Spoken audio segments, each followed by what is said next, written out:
Hello po mga kababayan, si Dante Maravillas.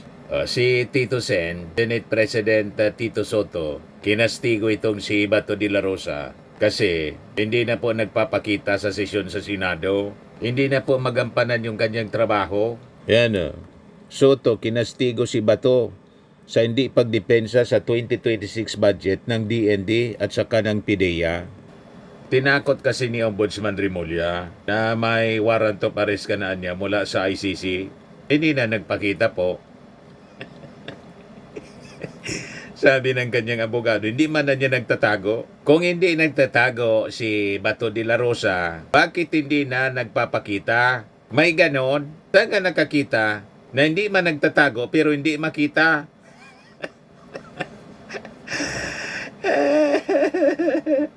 Sabi po ni Tito Sen, kung hindi mo man lang magagampanan yung trabaho mo, hindi mo na sana hiniling yung chairmanship. Tama. Ito, pakinggan natin si Tito Sen. Napiko na po sa pagtatago ni Bato de la Rosa. Hindi mo dapat hiniling na makuha mo yung chairmanship niya, especially vice chairmanship ng budget, national defense. Napakahalaga eh. Yes, yung kay Senator Bato lang, naalam po ba siya na absent siya even budget day? Hindi, walang, he has nothing in God. Sandali ba? Sandali. He has not gotten in touch with me since the break. So is that okay na hindi niya nadedefend? The chairman, Senator Sherwin Gatchalian will take over. Yes, so siya naman ang chairman eh. Mga vice chairman na sila eh. What do you make of it, SP, na hindi siya nagpaalam? Pwede po yun, SP? Oh, yeah. Malalaki na sila. It's their own lookout. Ano yung absent siya? Ayun ang yun ang party. Yeah, absent yun. From November 10, November 11. Is that okay na hindi nila nadedefend yung agency na dapat nire-defend nila? Hindi okay yun. In the first place, dapat hindi mo hiniling na makuha mo yung mga chairmanship na yun kung hindi mo naman, kung kaya mo.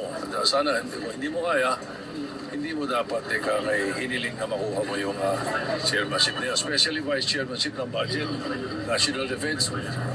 Napakahalaga eh. So, I leave it to Senator Gatchalian, who's the chairman of the Committee on Finance. Siya na bahala kung anong gagawin niya. Walang mga sanction for long absences? Wala naman. Wala naman. I do not recall anything to that effect. But I will check. I will look at it. Wala siyang Meron ako mga namimiss sa rules. Wala siyang hiningin tulong despite yung posibleng paglabas ng ICC warrant? Wala. He's not gotten in touch with me from the day that we adjourned before the break. But would we be safer here considering that you will not allow arrests made in the Senate halls? Your guess is as good as mine. Thank you, SP. Mula November 11 pa pala, hindi na nagpapakita si Bato. Sabi niya, make my date, Mr. Trillanes. Maski sumama ka pa, agpusa sa akin. Sabi po ni Bato de la Rosa, ngal-ngal ka niya ng ngal-ngal. Sumama ka pa, magpusa sa akin. Make my day, Mr. Trillanes. Ngayon po, hindi na nagpapakita si Bato de la Rosa. Siguro, yung dapat gawin po ng Senado, ang proposal po natin, itong mga ganitong senador, hindi lang si Bato, lahat ng senador at congressman, magawa kayo ng batas o rules diyan sa Senado, House rule siguro, na pag ang isang member ng Senado o ng Kongreso hindi na nag-attend, may sanction dapat, absent sa eskwelahan nga po, may sanction ng mga mag-aaral na hindi na po pumapasok sa klase, pwedeng ma-expel. Bakit hindi kayo mag-draft ng rule sa Senado? Kapag ang isang member o sa Congress hindi na nagpapakita sa kung anong rason tulad ng kaso or warrant of arrest, he can be expelled. Halimbawa, isang buwan na hindi na nag-attend, consecutive days, session days, hindi na nag-attend, di expulsion as member of the Senate. Kasi lugi po ang ating mga mamamayang Filipino na nagsisweldo ang isang senador o congressman ay hindi man po nagtatrabaho. Nagtago na po si Bato. Ang sabi niya, hindi siya natatakot. Make my day, Mr. Trillanes. Tapos, hindi na po nagpakita. Kasi naman niya, Mr. Maravillas, tinakot ni Ombudsman Remulla. Ang akala natin, maiisog sila. At gusto na niya na makita si Digong. Ito na yung pagkakataon niya na makareunion si Digong. Di ba po, mga kababayan, si Bato de la Rosa, nagini pa nga, na ang sabi, nag-reunion sila kasi na-release daw. Pinagbigyan yung interim release ni Digong. Ibaliktad po, ang na-release yata yung warrant of arrest. Sabi niya, Mr. Maravillas, wala pa man. Kung wala pa, bakit nagtago na po si Bato de la Rosa? Ano ang ibig sabihin niyan? Ang ibig sabihin niyan, naniniwala siya na may na talaga, may warrant of arrest siya. Ito yung latest na sinabi kahapon ng DILG, sabi ni John B. Remulla. De la Rosa warrant shown to Ombudsman was signed digital copy. Mayroon na talaga po. Pinasilip kay Ombudsman Remulla, digital copy. Ngayon hindi na po nagpakita si Bato de la Rosa sa sesyon sa Senado. Ayan sabi ni John B. The supposed ICC warrant for Senator Bato de la Rosa shown to Ombudsman Jesus Crispin Remulla was assigned digital copy. Sabi po ni John B. Remulla.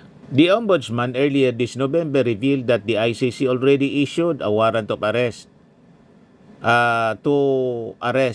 warrant to arrest De La Rosa, the former PNP chief of ex-President Rodrigo Duterte, during his administration's bloody war on drugs or drug war. From what I know, sabi po ni John Vic, a digital copy was shown to the Ombudsman, but it was not a verified digital copy, sabi po ni John Vic. After which, none of it was transmitted formally to the Department of Justice or to the Center for Transnational Crimes. So as far as the state security system is concerned, we are not yet in a position for a request for the arrest of Senator De La Rosa. Dagdag pa mga kababayan ni John B. Sabi po niya, because the Philippines withdrew from the ICC, there were no formal channels to verify the Ombudsman claims that the International Tribunal already issued a warrant for the former top cop. So napasama tuloy mga kababayan dahil sa pag-withdraw ni Digong sa ICC, wala daw formal channel para ma-verify kung nandyan na yung warrant of arrest ni Bato. Kaya hindi pa na po nagpapakita si Bato kasi baka iniisip niya, nilulukoan niya ninyo kami, nilulukoan niya ninyo ako. Basehan niya sa mga sources namin, talagang naka-release na. Hindi na po nagpakita sa Senado. Hindi na po makapagtrabaho si Bato de la Rosa. Nag-underground na po. Nagtago na sa kung saan. Baka po doon sa kingdom ni Kibuloy, doon din nagtago. Di ba po? Kaya may mga picture si Bato de la Rosa na nasa gitna ng bundok. Pinapractice na pala mga kababayan yung pagtatago. Sabi niya gusto niya makareunion yung dating Pangulo. Pagkatapos, ito na yung kanyang pagkakataon na makasama ng habang buhay. Si Digong, pinalikuran niya si Digong. Hindi man talaga totoong Tatay Digong, mahal na mahal niya si Tatay Digong at walang iwanan. Yung Senado, iniwan niya po yung kanyang trabaho. Kaya wag tayo mga kababayan nagpapaniwala dito sa mga sinasabi nila. Mga sinasabi nila, lahat baliktad po. Si Digong sabi niya, handa siyang mabulog doon sa detention cell ng Dahig. Pero ang sigaw mga kababayan ng kanyang mga supporters, bring him home. Minora-mora yung Santo Papa, yung Panginoon, yung Diyos minora-mora niya pagkatapos humihiling ng panalangin. Pati si Harry Roque, umihiling na rin ng panalangin kasi may red notice na po, nakatimbre na sa Interpol. Ngayon kayo, nakaalala sa ating Panginoon. You see, nung nasa poder pa kayo, pinagmumura ninyo pati yung ating Panginoon. Yan, hindi na po makatrabaho. Sabi ni Tito Sen. Yes, sabi ng mga netizens, dapat patawan ng sanksyon yang si Bato. Sabi ni Fernando Abayro, natakot sa ICC, nawala ang tapang at yabang. Sabi ni Roselyn, tanggalin na yan. Tanggalo na yan. Di ba? Dapat talaga, gumawa kayo ng panibagong rules. Idagdag ninyo sa rules ninyo sa Senado. Na pag ang isang member hindi na magtrabaho, tanggalin na po ninyo. Expel ninyo as member. Kasi lugi po yung ating mga mamamayang Filipino. Patuloy siyang sumisweldo. Nawala naman pong pakinabang sa kanya kasi nagtatago na po. Tapos ito si Marcoleta, sabi niya, talagang walang due process. Kinestyon ni Rodante Marcoleta ang umano'y kawalan ng aksyon ng DFA nang aristuhin si dating Pangulong Rodrigo Duterte at dalhin sa ICC sa Netherlands. Git ng senador, ang ginawa sa dating Pangulo ay paglabag umano sa karapatan ng isang mamamayan. Nagsalita yung may pagrespeto sa karapatan ng mamamayan.